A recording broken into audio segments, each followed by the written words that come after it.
잘 아시겠지만은 현재 헌법재판소 재판관은 9명입니다. 9명 중에 6명이 인용을 해야 이 탄핵 소추는 확정되는 겁니다.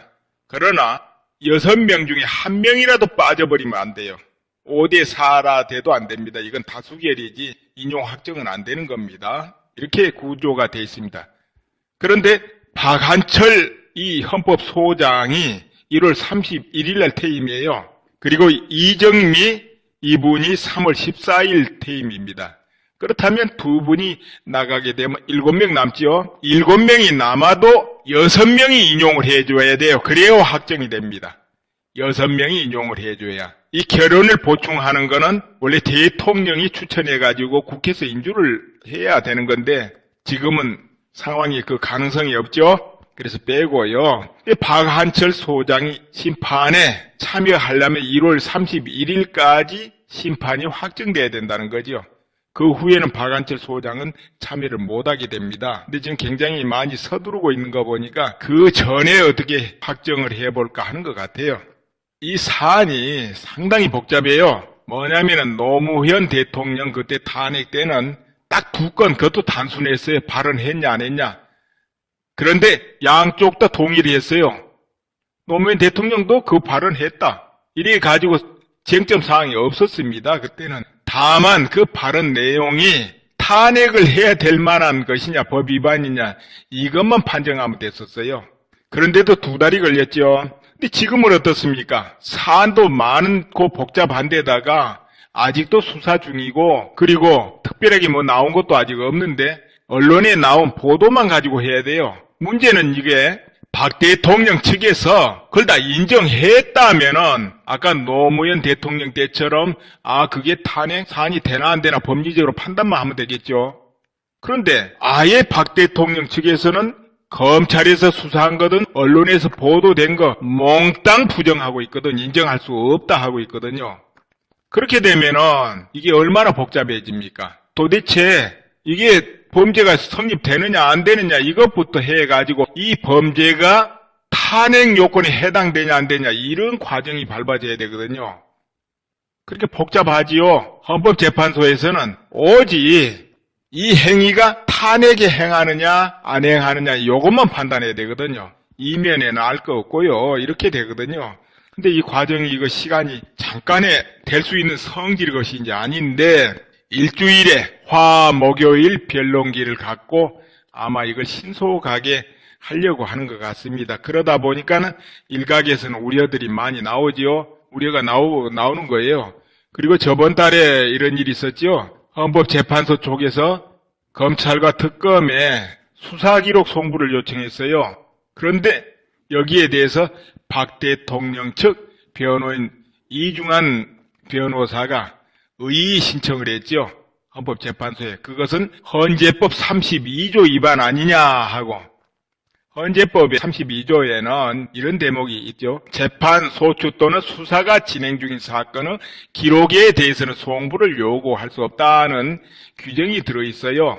이러다 보니까 최순실도 재판 중이고 아직 특검에서 수사 중이고 이러다 보니까 이건 위반 아니냐 하고 이 신청을 했는데 안 받아들여졌습니다. 그건 노무현한테도 수사 기록을 요청한 적이 있고 통진당 해산 심판에도 마찬가지로 그렇게 했기 때문에 하면서 그냥 기각이 돼가지고 심판에 들어간 겁니다. 그건 지나게 됐고요. 그래서 이런 부분이 있다. 그런데 왜 이런 수사 기록을 못 보게 하는 걸까요? 그것은 예단을 방지하기 위해서 그런 것이죠. 그래서 공소장 일본주의라 해가지고 판사는 공소장만 읽어보고 법정에 들어가는 거죠. 공소장. 다른 걸 안 보고. 그리고 검사가 조사 기록을 법정에서 변호인과 피고인한테 제시를 합니다. 이렇다고 그럼 변호인 측에서 증거로 동의한다, 부동의한다, 동의 안 한다. 이렇게 이제 하게 됩니다. 판사는 그런데 동의한 기록만 볼 수 있다는 거죠. 동의한 기록 이면만 볼 수 있다는 거죠. 동의하지 않은 증거에 대해서는 원 진술자가 법정에 나올 때 신문하여서 그게 검찰에서 진술한 그대로 작성한 서류가 맞다 이렇게 할 때 증거 능력이 부여되고 판사는 그걸 가지고 또 조사 기록도 보고 판단할 수 있다는 거지요. 그렇지 않는 거는 조사 기록 자체를 볼 수가 없는 거예요. 이것은 뭐냐? 예단을 방지하기 위해서. 왜 그러겠습니까? 수사하면은 아무래도 수사 한쪽에서 유리하게 작성되기 쉽습니다. 그럼 피고인이 보호를 못 받아요. 이런 부분 때문에 그렇게 하는 거예요. 이 헌법재판소 재판관들도 전부 사람이거든요. 그래서 미리 예단심이 들을 수 있기 때문에 이제 우려를 하는 거죠.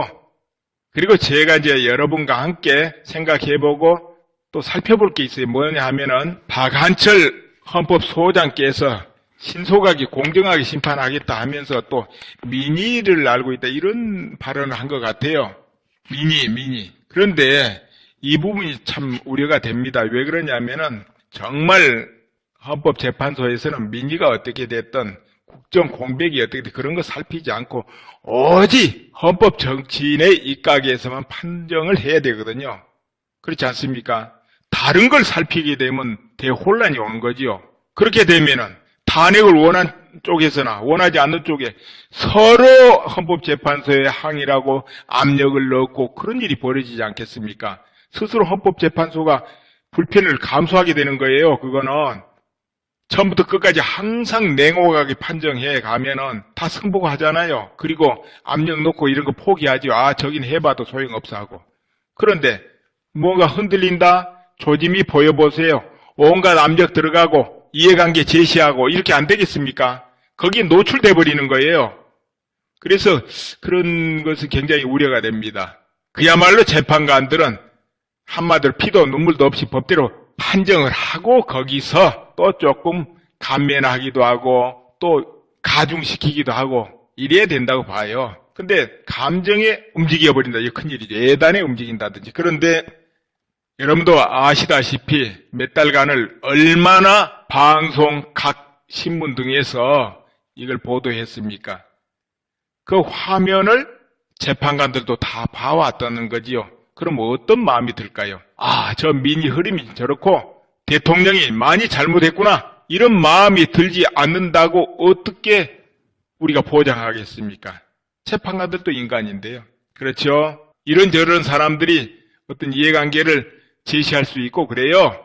압력도 압력이지만 그렇기 때문에 정말 강철 같은 마음, 냉혹한 마음 아니면은 중심 잡고 심판하기 쉽지 않는 자리다. 이렇게 보는 거 아닙니까? 예, 그거는 또 그렇다 치고요. 지금부터 이제 분석을 한번 해보겠습니다. 박한철 소장 굉장히 중요하죠. 모든 것을 이끌고 있으니까. 근데 이분은 청렴하기로 그간에 소문이 난 분이에요. 소문 났어요. 그런데 이분이 이제 공정 신속하게 하겠다. 민이 이런 말씀을 하신 거 흘러나왔다. 그 이야기 말씀드렸고요. 동부지검장 때 9억 6천만 원 정도 상당하는 자기 사는 아파트를 법보선언에 기증한 적이 있어요. 왜냐? 강화도에 노인 요양시설을 만든다니까 기증했다는 거예요. 이분의 부인이 이 절에 오래 다닌 신도입니다. 또 어머니도 그랬고 그렇기 때문에 그렇다는 거예요. 이 법보선언 하면 좀 잘 모르신 분도 있을 수 있는데 인천 용화사가 거기입니다. 인천에 있는 용화사절. 그리고 2015년 5월 13일 5.18 민주화 묘소 참배를 했네요. 어떤 일로 내려갔는가 봅니다. 또 탄핵 소추 가결되기 전날 정세균 국회의장을 만났네요. 이런 것을 이제 쭉 볼 때 또 얼굴 모습을 보나 이분은 어떤 좌다 우다 치우침은 없는 분 같아요. 통진당 해산 때 해산도 이끌어냈고 하기 때문에 좌다 우다 이런 성향은 없는 것 같습니다. 그리고 청렴해서 판결을 공정하게 하려는 분 같습니다. 같기는. 그러나 살피고 거기에 민의 이래서 그냥 중간 세모 표시를 해보는 거예요. 이분. 그리고 이정미 이분은 울산 태생이네요. 이용훈 대법원장이 추천해가지고 헌재에 들어왔네요. 3월 14일 이분이 퇴임해요. 그리고 저 박한철 소장은 1월 31일 날 퇴임이죠. 이정미 이분은 통진당 해산 주심을 맡았는데 해산 쪽에 섰죠. 그 다음 김이수 이분은 통진당 해산 반대 의견을 냈습니다. 민주당에서 추천하신 분인데 이제 여러분이 내 말을 들어보면서 마음에서 동그라미냐, 가위냐, 세모냐 해보세요. 그리고 서기석, 이분은 박근혜 대통령 추천인데 이런 발언이 있어요. 국가보안법 대체입법이나 폐지론이 설득력이 있다. 이런 발언이 있었습니다. 여기에 대한 설왕설래 질문과 답변이 있었어요. 국회에서도. 서기석, 조용호, 이분도 박근혜 추천으로 헌재에 들어왔죠. 충남 청양 출생입니다. 김창종, 이분은 구미 태생이고, 그리고 이진성, 이분 부산 태생인데 양승태 대법원장 추천으로 들어왔습니다. 이진성 이분이 지금 부산 출생이에요. 이분이. 그리고 강일원, 이분은 여야 합의로 들어왔고 서울 태생이고요. 안창호, 이분은 한나라당 추천으로 들어왔는데 대전 태생입니다. 자, 안창호 이분은 딱 보면 좀 권위적이고 잘 안 흔들 그런 상이에요. 다만 명예 권위 쪽이다. 이런 부분이 제가 보이고요. 이진성, 이분은 특별한 건 없는데 좀 아무래도 부산 그쪽 여론 이런 데 조금 영향을 입지 않을까 이런 부분으로 보입니다. 이분은. 글쎄요. 다 심판하는데 주관이 명백하기 때문에 꼭 그렇게는 이제 말한다는 게 좀 어폐가 있습니다. 내가 말을 해놓고도 그 부분은 아니다 싶어요. 이렇게 해서 제가 세모를 3분 정도 해봤습니다. 가위는 2분 정도. 그리고 동그라미는 4분 정도 해봤습니다. 동그라미는 4분 정도. 그래서 양상이 비슷비슷하다. 이와 같이 보는데, 그러나 동그라미 쪽이 어느 정도로는 하나, 둘, 셋, 넷, 5분 정도 이렇게 보여요. 최악의 경우는 5대4로 해서 인용이 5, 기각, 그렇게 반대가 4 이렇게 되고, 그렇지 않으면은 기각이 5명, 인용이 4. 이 경우가 좀 최악의 경우에 이렇게 된다고 보죠. 그래도 뭡니까? 결국 기각이죠. 6명이 안 되니까 이쪽으로 봅니다. 그런데 이런 바람을 타지 않고 만약 이해관계가 모두 떠나서 딱 판정하면은 여차에 해도 7대2로 기각이 되지 않겠냐 이렇게 봅니다. 7대2로. 아까 5대4니 4대5니 이거는 상당히 이제 안 좋은 것을 감안해서 한 거예요. 그러니까 그 부분에는 불안불안하죠. 1명, 2명에서 왔다 갔다 하지 않습니까? 그래서 정말 최악의 경우는 6대3으로 인용될 수도 있는 거지요. 6대3으로. 이런 부분이 지금 보이고 있기 때문에 정말 이 지금 민의 분위기 이거 굉장히 중요하다. 네, 이렇게 보고 있습니다. 원천적으로 그냥 법대로 하고 냉혹하게 해 나간다면은 그냥 기각될 걸로 나는 이렇게 봐져요.